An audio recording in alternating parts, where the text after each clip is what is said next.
मैं कौन हूँ? ये एक बहुत गहरा और विस्तृत विषय है। इस वीडियो में इस विषय को बहुत सरलता के साथ प्रस्तुत करने का प्रयास किया गया है ताकि इसे आसानी से समझा जा सके। चलिए खुद को जानने का ये सफर शुरू करते हैं। मैं कौन हूँ? हु एम आई? इस प्रश्न का उत्तर खोजना मानव जीवन के लिए बहुत ही आवश्यक है। इसका उत्तर हमारे पास ना हो तो इस मानव जीवन की जटिलताओं से खुद को नहीं निकाल पाएंगे। देखिए, संपूर्ण मानव जाति को इस प्रश्न का उत्तर मालूम होना चाहिए, तभी वे अपने जीवन के हर हिस्से को बारीकी से समझ सकेंगे और जीवन में केवल सफलता ही नहीं बल्कि महानता को हासिल कर लेंगे। एक खुशनुमा जीवन के लिए ये जरूरी है कि हम इस प्रश्न का उत्तर जानें। जब तक हम ये नहीं जान पाते कि मैं कौन हूँ, हम अपने शरीर और मन को, मन यानी नाम, भाषा, कर्म, धर्म, जाति, नागरिकता, इसी को ही मैं समझ बैठते हैं। एक शक्तिशाली मंत्र है, मैं शरीर नहीं हूँ, मैं मन भी नहीं हूँ।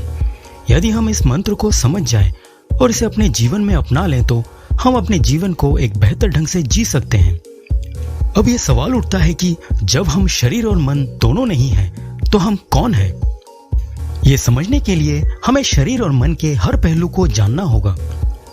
मन की बात करें तो मन यादों और विचारों का एक संग्रह है। हमने अपने बचपन से अब तक जो भी कुछ देखा, सुना या महसूस किया है, वे सब हमारी याददाश्त और विचार बन गए हैं। यही याददाश्त और विचार हमारे ब्रेन में इकट्ठा होते रहते हैं और मन का निर्माण करते हैं। मन के कई भाग होते हैं, जिसमें याददाश्त और विचार मन के मुख्य भाग हैं। मन को हम साधारण भाषा में याददाश्त और विचार के नाम से जान सकते हैं। अगर हम मन को साइंटिफिक तरीके से समझें तो हम ब्रेन को शरीर का हार्ड डिस्क और मन को सॉफ्टवेयर मान सकते हैं। मेरा नाम, कर्म, धर्म, भाषा, जाति, नागरिकता, ये सब हमारी याददाश्त और विचार हैं। इन याददाश्तों और विचारों के आधार पर ही हम अपनी एक पहचान बनाते हैं। इसी को हम मैं कहते हैं। हमारा ये मन समय समय पर बदलता रहता है। मान लो अगर किसी की याददाश्त किसी बीमारी या दुर्घटना के कारण चली जाए, तब उसकी पहचान यानी मैं कहाँ रह जाता है। लेकिन समय के साथ साथ फिर से याददाश्त और विचार इकट्ठा होते हैं और फिर से एक मन बनता है। जब मन यानी हमारा सो कॉल्ड मैं बनता और मिटता है, तब भी कोई चीज मौजूद रहती है, वो है हमारा शरीर। यानी मन अगर मौजूद ना भी हो तब भी हम इस शरीर के साथ दुनिया में मौजूद रहते हैं, इसलिए मैं मन नहीं हूं। तो प्रश्न उठता है कि क्या हम शरीर हैं? देखिए, मानव शरीर प्रकृति द्वारा बनाया हुआ एक अद्भुत रचना है। यह शरीर प्रकृति द्वारा बना है, इसलिए इसमें प्रकृति के तत्वों यानी मिट्टी, जल, अग्नि, वायु और आकाश सम्मिलित है। इन 5 तत्वों से ही हमारा शरीर बना है। इसे हम एक साइंटिफिक तरीके से समझ सकते हैं। एक वयस्क शरीर का लगभग 60% हिस्सा पानी से बना है। ऑक्सीजन के रूप में वायु हमारे अंदर मौजूद है। शरीर का तापमान 96.8 डिग्री फ़ारेनहाइट के आसपास बना रहना, ये अग्नि के गुण हैं। हमारी भावनाएं, संवेदनाएं, बुद्धि, ये सब आकाशीय गुण हैं। फिर हमारे शरीर का मिट्टी में पूर्ण रूप से मिल जाना। इन सब गुणों से साफ पता चलता है कि हमारा शरीर इन प्राकृतिक तत्वों से बना है। इन तत्वों से हमारे अंदर भावनाएं, विचार, बुद्धि आदि पैदा होते हैं। जब हमारा समय इस संसार में समाप्त हो जाता है तो प्रकृति हमारे शरीर को इन्हीं 5 तत्वों में मिला देती है। अब देखोगे तो इस दुनिया में जितने भी मानव जाति है, उनकी भाषा और रंग रूप तो अलग हैं, पर उन सब की उत्पत्ति इन्हीं 5 तत्वों से हुआ है। यानी जिस चीज से मेरा शरीर बना है, उसी चीज से उन लोगों का भी शरीर बना है। मेरे शरीर को अगर मैं कहूं तो इस दुनिया के किसी भी इंसान के शरीर को मैं कहा जा सकता है। आपके सामने अभी कोई भी व्यक्ति हो, उसमें भी आप खुद को देख सकते हैं। इस तरह की दृष्टि यदि हमारे अंदर बन जाए तो इस दुनिया में इंसान एक दूसरे का कभी भी बुरा नहीं कर पाएगा। हम बस अपनी अपनी याददाश्त और विचार के आधार पर एक दूसरे से अलग अलग महसूस करते हैं। शरीर के हर पहलू पर हमारा नियंत्रण भी नहीं है। मैं कभी बीमार ना पड़ूं या मेरा शरीर कभी भी नष्ट ना हो, ऐसा अगर मैं चाहूं तो क्या ऐसा संभव हो सकता है? बिल्कुल नहीं।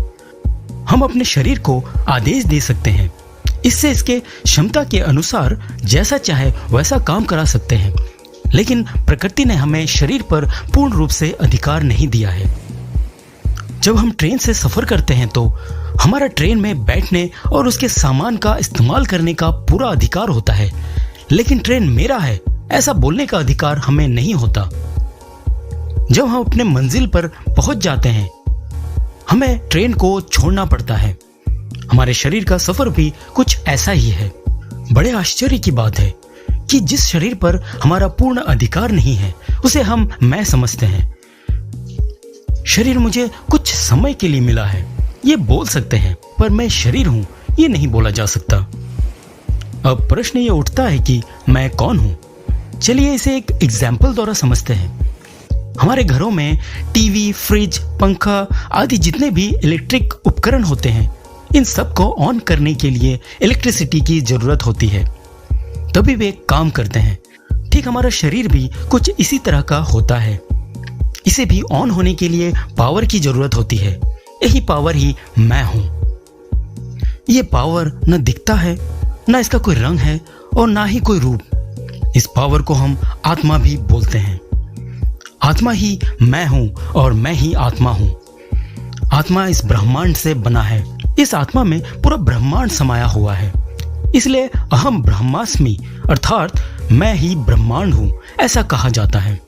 आत्मा कभी भी मन की तरह मिटता और बनता नहीं है और समय के साथ साथ बदलता भी नहीं है।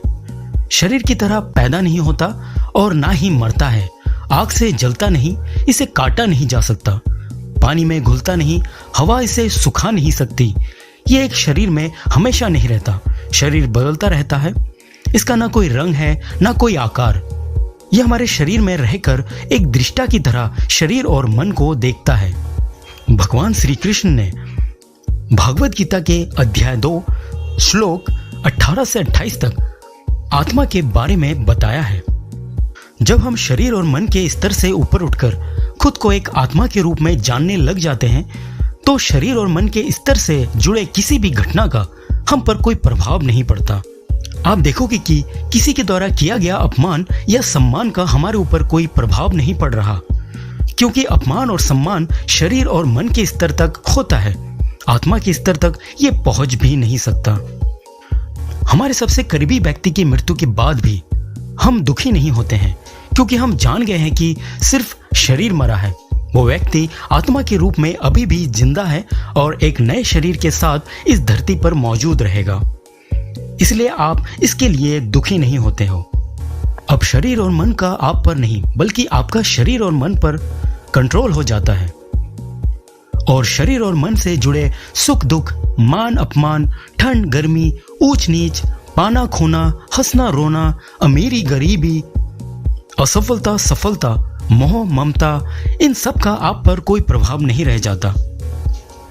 अमिताभ बच्चन जो कि एक महान एक्टर है, उनके बारे में एक इंटरव्यू में अनुपम खेर जी जो कि एक एक्टर हैं एक बात शेयर की थी। ये बात उन दिनों की है जब आखिरी रास्ता मूवी की शूटिंग चल रही थी। शूटिंग के एक दिन बहुत ज्यादा गर्मी थी और अनुपम खेर और अमिताभ जी का एक सीन शूट होना था। अनुपम जी को बहुत गर्मी लग रही थी तो वे अपने ड्रेसिंग रूम से निकलकर बाहर आए तो उन्होंने देखा कि अमिताभ जी पूरे अपने कॉस्ट्यूम में दाढ़ी मूछ लगा के बैठे हैं। तो अनुपम जी उनके पास गए और पूछा कि आज इतनी गर्मी है और आप पूरे मेकअप में हैं, आपको गर्मी नहीं लग रही? अमिताभ जी ने उनको इसका उत्तर देते हुए कहा कि जब मैं गर्मी महसूस करना चाहता हूँ उस समय गर्मी लगती है और जब नहीं चाहता तब नहीं लगती। उनकी इस बात को सुन के पता चलता है कि उनका अपने शरीर और मन पर कितना कंट्रोल है, तभी वे अपने कार्य क्षेत्र में इतने सफल और महान हैं। मैं शरीर और मन नहीं हूं, मैं आत्मा, यूनिवर्स और पावर हूं। इसे मानने के लिए सिर्फ वीडियो देखना या सुनना काफी नहीं है। कुछ प्रैक्टिकल मेथड है जिनको अपना के इस बात को समझ सकते हैं। इसके लिए मेडिटेशन में बैठ के अपने आप से बोलना होगा, मैं शरीर नहीं हूं, मैं मन भी नहीं हूं। और इसे सिर्फ बोलना नहीं है, महसूस भी करना है। जब आप बोलेंगे मैं शरीर नहीं हूं, तब आपको अपने शरीर को फील करना है। और जब आप बोलेंगे कि मैं मन भी नहीं हूं, तब आपको मानना होगा कि आपका नाम, काम, धर्म, जाति, नागरिकता आप नहीं हो। इसके डेली प्रैक्टिस से आप अपने शरीर और मन से ऊपर उठते चले जाएंगे और आत्मवान बनने की दिशा में चल पड़ेंगे। हरे कृष्णा।